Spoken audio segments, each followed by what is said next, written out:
President Chandrika Prasad Santokhi heeft vandaag de COP27 klimaatconferentie in Egypte toegesproken. Vandaag zijn we meer bewust dat concrete acties noodzakelijk zijn. We maken de nare gevolgen van de klimaatveranderingen mee, maar er worden geen acties ondernomen. Suriname staat in ieder geval klaar om acties te ondernemen, zei onze president in Egypte. U ziet de toespraak van president Santokhi. Members of the head table, leaders of the world, ladies and gentlemen. 1 year passed since COP26. Today, we are all more aware that concrete actions are needed now. Instead of more pledges, talks, and promises for the future. We are living the horrors of climate change, and yet we see no significant actions to live up to the Paris Agreement. Mr. Chair, I'm standing here as president of a small nation, but also as a representative of a very small group of countries, a group of only 3 countries in the world that are still carbon negative.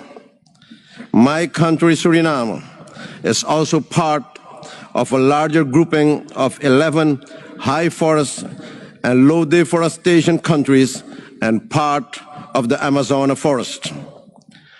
Our nation is also part of the grouping of 51 small island developing and low-lying coastal states. Suriname's contribution to global emission is 0.01%, and we are net carbon sink. We are in fact carbon negative. Mr. Chair, despite this, we are highly vulnerable to climate impacts. My country has a low-lying vulnerable coast that is threatened due to the sea level rise, and has taken bold decisions to prepare itself. We have created a strong institutional and policy framework with a national climate change policy, strategy and action plan, a national adaptation plan, and sectoral policies that give high priority to climate objectives.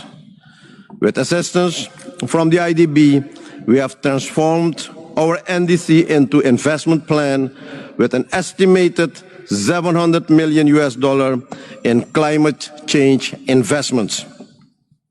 Mr. Chair, Suriname is ready for a full implementation of its NDCs to deliver the results we promise and to protect ourselves from the ravages of sea level rise.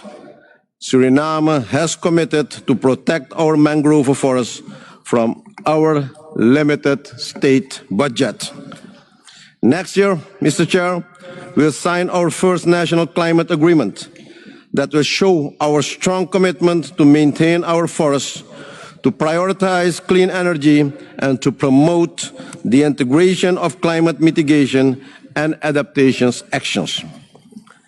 We are building our national technical capacity and expertise with support of international organizations to be effective in preparation, design, and implementation.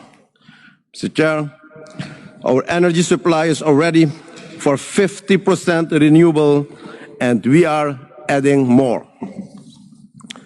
Mr. Chair, in the wider Caribbean, many of us almost daily have to address climate change occurrences through external borrowing because we lack the resources. That's why we need support now to include loss and damage as a third pillar in the climate financing structure. Once these funds become available, we also need to simplify the procedures for access to climate finance and to make appreciable condition period more efficient and effective.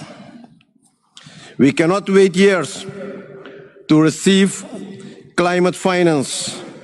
Let us make it simple, accessible, and make it work.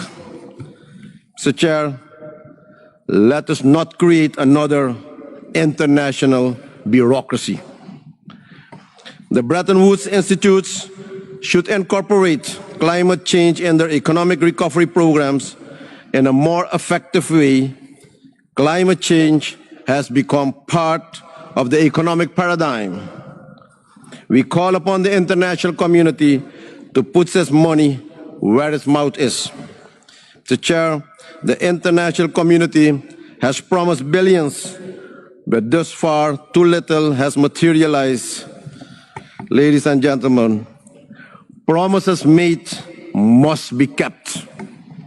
Therefore, on behalf of our children and the next generation, we urgently call on the historic emitters to do more and to help to save our world.